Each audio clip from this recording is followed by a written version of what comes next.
Show Network. All play, all day. I'm Robert Reed, and I've got a secret.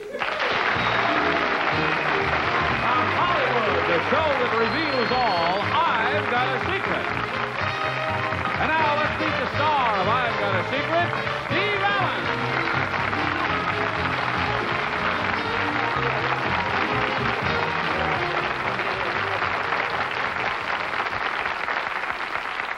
Good evening, and welcome to I've Got a Secret. There it is, right up there. I keep forgetting. Tonight's panelists are your good friend and mine, Jane Meadows, the very witty Henry Morgan. Hi, darling. Hi, sweetheart. Beautiful, bright and bubbly Anita Gillette. And that quick draw, Quipster Rich Hugh Dawson. There's our panel.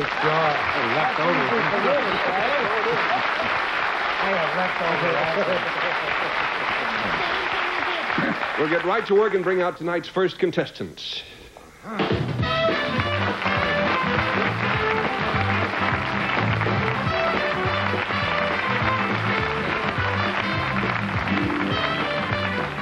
to have you with us, ladies. Would you tell the panelists your names, please? Patricia May. Carol Wimbish. Jeannie Valdezan. Kit Krause. And there they are. Now, panel, these young ladies all work together in Laguna Hills, California, and they bring home some of their work just about every night. Their secret involves what it is that they bring home. If you'll whisper that secret to me, girls, we'll let the audience know what it is. All right.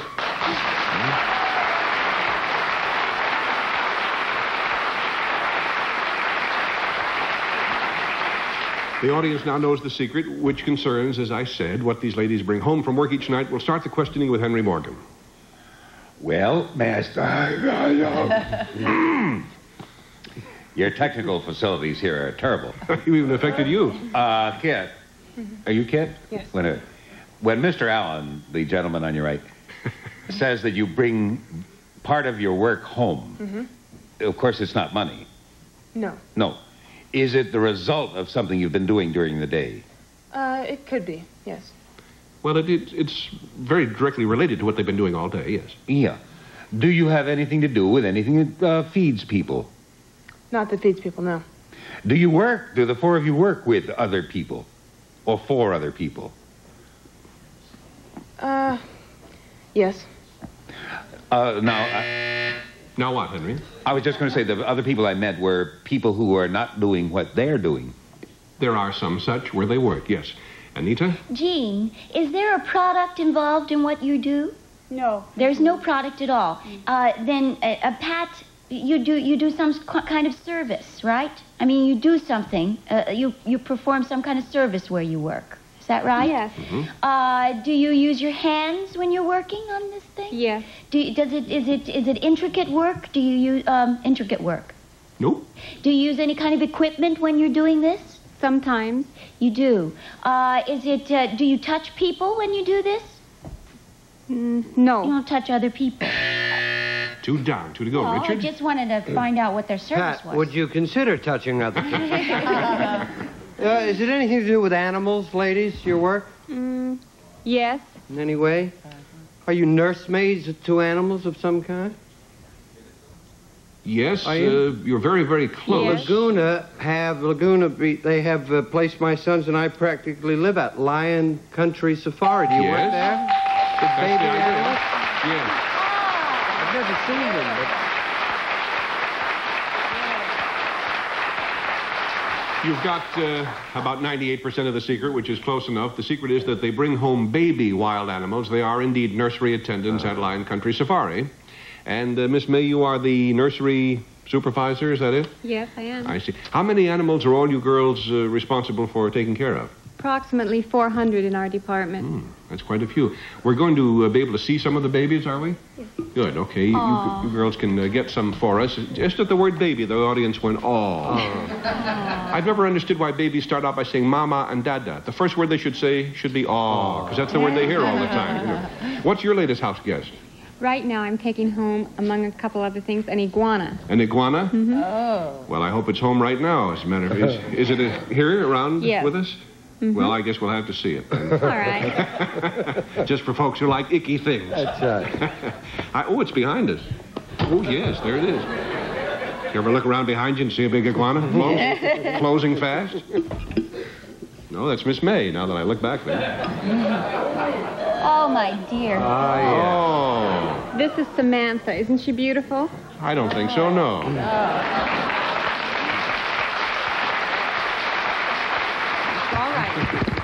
All right. She's in the wrong union already there. Why would you take an animal like that home? Take your hands off that, Samantha. She's new to the park, and we have some other dominant iguanas in where she is, and they've been keeping her from eating. Aw. So I wanted to take her home every night until I know she's fattened up enough, and then we'll put her back in with the others. What does she eat at your house or wherever? Anything she likes. Right. She eats insects, lettuce, fruits, small rodents. Is there, may I ask a small Yes, Henry. question? Is there a big difference between a boy and a girl iguana? Yes, the spurs back here are larger on a male, and underneath their legs right here, the spurs, the spines, are much larger on their back. Uh-huh. You know, it's funny. I think a big iguana is hideous, but a baby anything is kind of cute, isn't it? Well, I think they're all beautiful, Jane. I think all animals are beautiful. Even a big iguana? We have some larges, and I think they're beautiful. And they're lovable. I imagine they are. Has anything strange ever happened to you at your house when you had a bunch of animals there? Yes. Such One as? recent thing that happened, I had a baby chimpanzee home with me, Steve. And we had company. We were all sitting on the water couch. And unbeknownst to any of us, the baby chimpanzee stuck a fountain pen into the water couch in about 3 places. And we all got wet at one time. Everybody started feeling their derrieres, and everybody was soaking wet. And we realized what had happened. The couch was ruined. And I it started see. slowly going down. And the program is in danger, too, now. Well, that's all right. Well, let's go over and see the rest of the babies. Can we open the Great Wall and see what luck we have over there?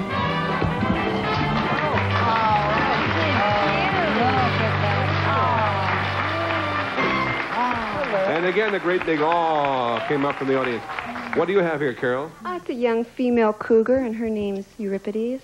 She's about 6 months old. I know. We called her that because she ripped these pants a little earlier when we had... How old is she? About 6 months. Cute faces. They're adorable. And what do you have here? This is Rocky the raccoon. He's about 3 years. I see.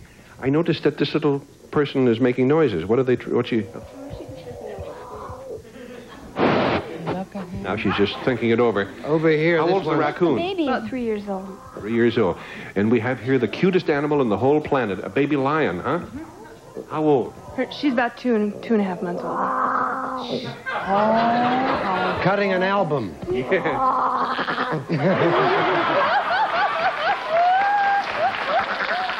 That's adorable. Well, ladies, we're a little bit late, but we thank you so much for joining us. It's really been wild, if I may say so. And thanks to Lion Country Safari. Thank you.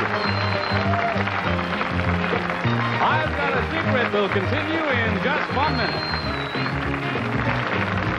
I'm looking at a dress and an address. 5:30, be there. Jack, 11. Or send $19.95 for 2 cassettes or $24.95 for 2 CDs plus $4.95 shipping to Bell Bottom Rock, P.O. Box 1144-Game, Monument, Colorado. Or call 1-800-505-9911. That's 1-800-505-9911.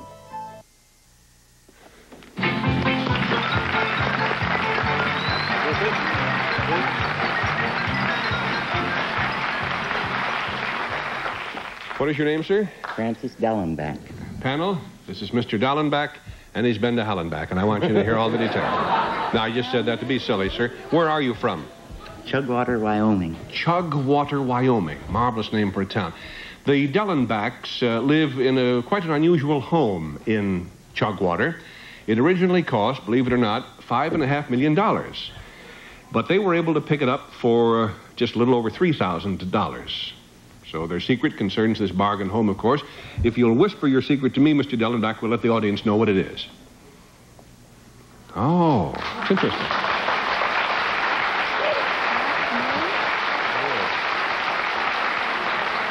Well, panel, the audience now is well aware of what the secret is. It involves, as I say, the Dallenbach home. And we'll start the questioning with Richard. Yes, Mr. Dallenbach, when I hear of something costing $5 million and being sold for $3 million, I immediately think of our military and the Pentagon. They make those great deals, you know, that way. Would it have been a form of a base that you bought and converted into a home? Yes. would it? You're very well, I warm. rest my case then. Yeah? Was it a missile base? Yes. Yep, that's it.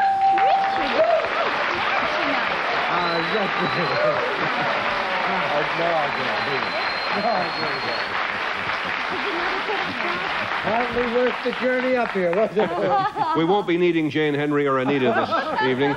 Richard, you'll handle the rest of it all by yourself. No, the Dellenbachs actually live in an underground missile silo, which was a little added detail we didn't want to trouble you with. And just so you won't think we made up this crazy secret, we have the photographic proof.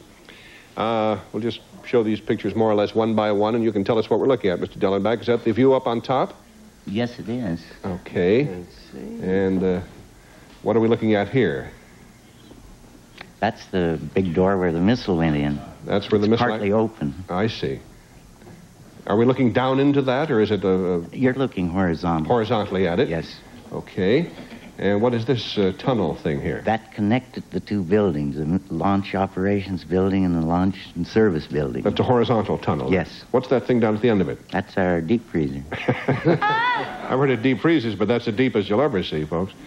And over here we have something or other. In just a moment, we'll be able to see a picture of it. What is that? That's my wife standing at the elevator gate. That's Mrs. Dellenbach, or Mrs. Dellenbach. And we have one more picture, which is... That's our bedroom. Your bedroom. Looks very comfortable indeed.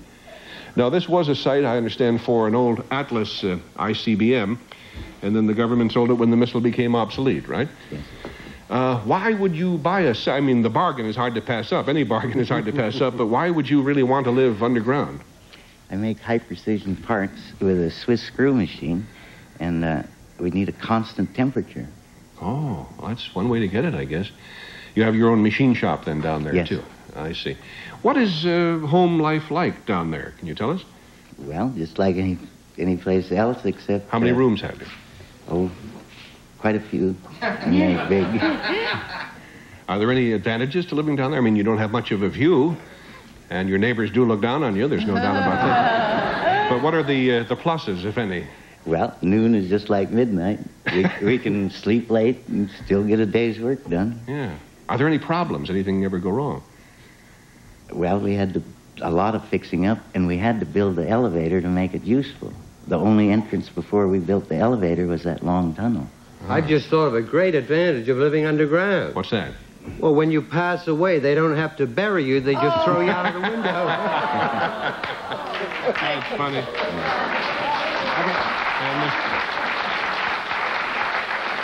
And Richard, another factor is that their big day is not New Year's, it's Groundhog Day. Look around and then go right down again. Well, Mr. Dellenbach, thank you so much for joining us, and we'll see you soon. Where, I don't know.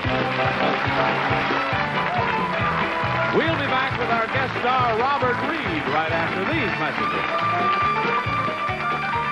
You can feel it start to burn all through here. What is this all about? 10 years ago, our first date, we met right here. You wore that little black dress. I want to live the whole night again. I love it. Of course, that means you'll be sleeping alone.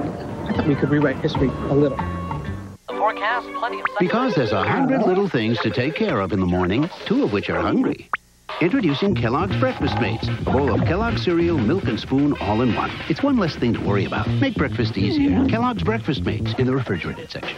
Because your kids' cartoons start at 5:30 a.m. and you don't. Introducing Kellogg's Breakfast Mates, a bowl of Kellogg's cereal, milk, and spoon all in one. So they can make breakfast anytime. Make breakfast easier. Kellogg's Breakfast Mates in the refrigerated section. On the football field, I can smell fear a mile away. And here I smell fear, too. And it stinks. But I ain't it. I'm afraid to try Zest Body Wash. Listen, smelly boy. Zest gets you cleaner, more refreshed. But I ain't it. I need some serious lather. Look here. It takes 9 bars to get as much cleaner rinsing lather as Zest Body Wash with lather thingy. Get cleaner, more refreshed with Zest Body Wash. Now that's zestfully clean. Very much, Johnny. Now let's welcome tonight's guest celebrity, who stars in The Brady Bunch and is also featured on Mannix. Welcome, please, Robert Reed.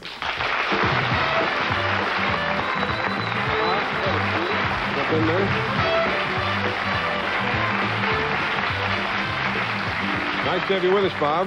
Welcome to I've Got a Secret. As you can see, the panel's chairs are all empty. We've sent them off to the old soundproof room so that you could feel free to explain your secret to everyone here.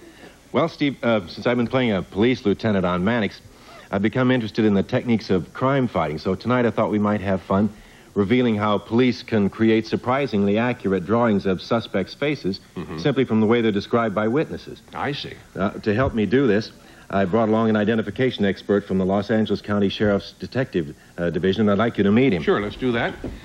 I've got a microphone for our mouths here. Okay. Hi. Steve, this is Deputy Richard Rui of the Bureau's Identification Section. Nice to have you here, Deputy. I see this is the device you use in your hand, huh?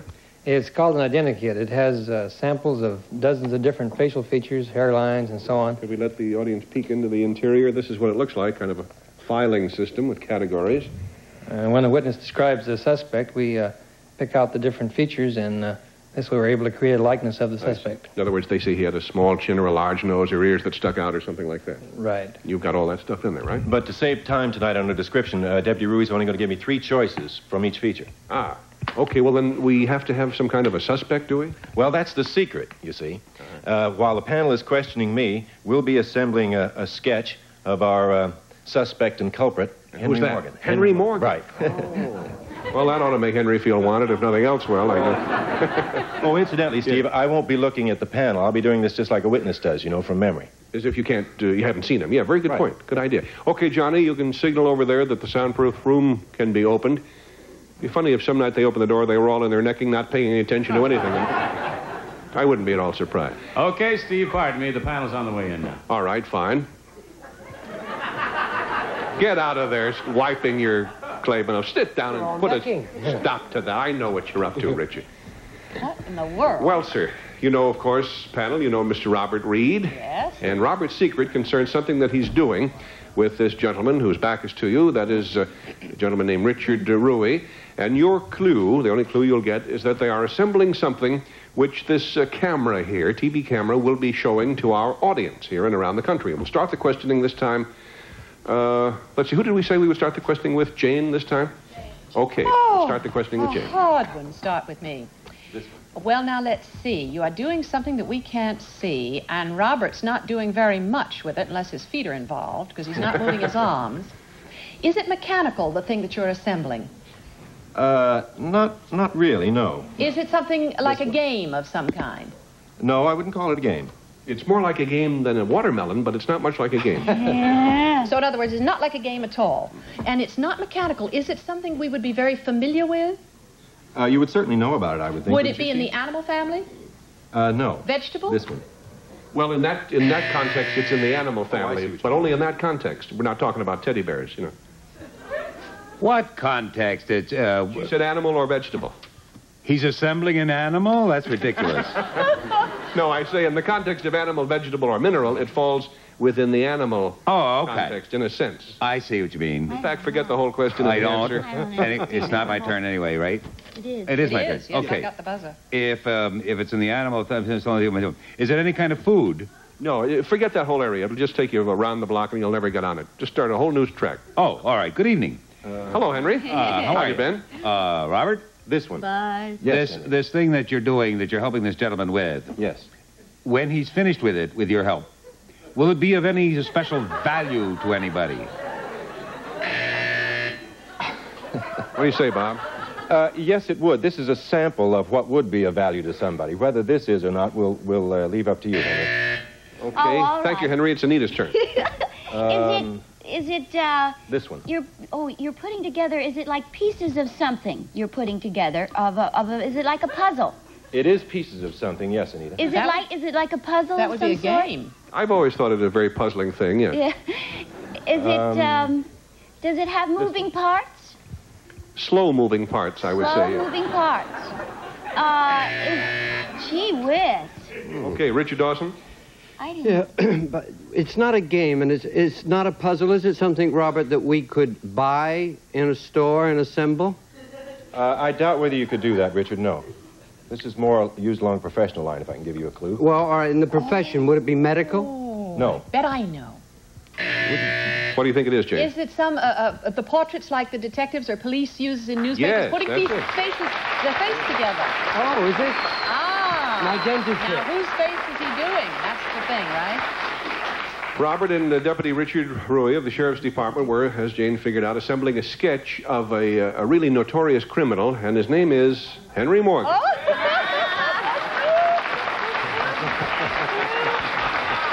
That's the man. Why, he's darling. Yeah. In real life? Well, if you ever get him, I'd certainly like to meet this. Also Kissinger. And he did all this with the device, or an assortment of devices, perhaps, called an identikit. It's a collection of facial features, different kinds of hair, nose, ears, mouths, lips, whatever. What am I allegedly guilty of? Everything. Malfeasance in office and mopery. Mopery, yes. Especially mopery. Before the show, incidentally, we had Deputy Rui here put together a likeness of what he thought the notorious Richard Dawson would look like, and here's what he would look like were he on a wanted poster. Oh, which could happen at any minute. Let's see how I am on a wanted poster. There you go. We have a picture here with another camera. We'll punch up in just a moment. Oh, good. There he is. That's the person who attacked me last night. He's doing it again. Now you know why he looked familiar. Well, thank you very much, Robert, and thank you, Deputy Rui, for this fascinating demonstration. We appreciate it. Nice to have you with us. Thank you. I've Got a Secret returns after these words. Question, cross a TV and a turkey, what do you get? A 4-course TV dinner of half-baked game show pilots. First course, $1 a second. Then, if football's what you're hungry for, watch Monday Night Quarterback. Followed by a rich main course, the $10,000 suite. And finally, your just desserts, the Riddlers, with a rookie host named Dave. Okay, this, of course, answers the question, do the celebrities have to take a test to get on this show? Don't miss your one chance to see these game show turkeys. Thanksgiving Day starting at 2 p.m. Eastern, only on Game Show Network. 1698, cassette 1098, rush delivery available. We're a little late, so we have our next guest already out here. We'll refer to this lady as Mrs. X, panel. Where are you from, Mrs. X? New York. New York City, all right. Her secret is that she is the mother of a famous film star. If you'll whisper your secret to me, Mrs. X, Yes, we'll let the yes. audience know what it is. Yes, yes. Uh-huh. Oh, I see what you mean. Yes,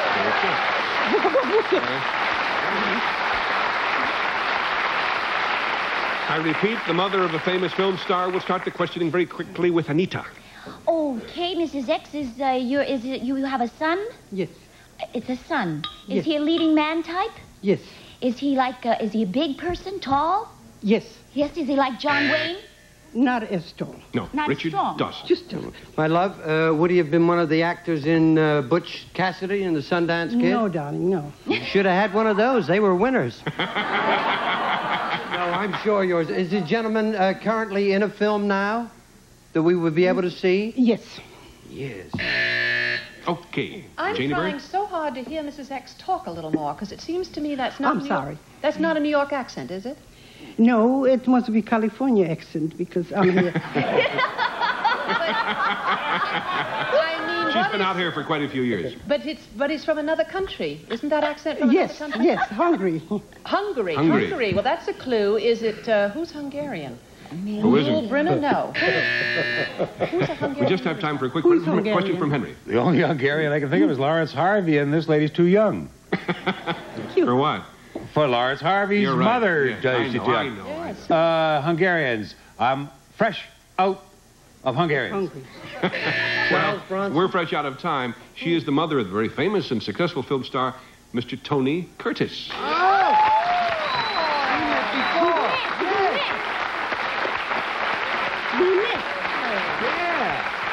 I understand. We met. I understand, Mrs. Schwartz, that Tony inherited his love of the theater from his father. Is that Yes, right? yes. His father was an actor? Yes. In what city? Hungary. Budapest. Budapest. Ah. We have a picture of, of Tony at what early age here? 16. 16 years old. And already destined for trouble, folks. There he is. No, destined for stardom, obviously. Yes. What was your biggest trouble with Tony when he was a teenager and about that age?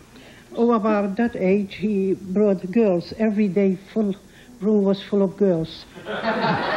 And that's trouble, not where I come from. That's marvelous. Well, we have run out of time, Miss Schwartz. Give our love to Tony, and it's so nice to have you with us. See you next week, panel. Bye-bye, everybody. Thank you.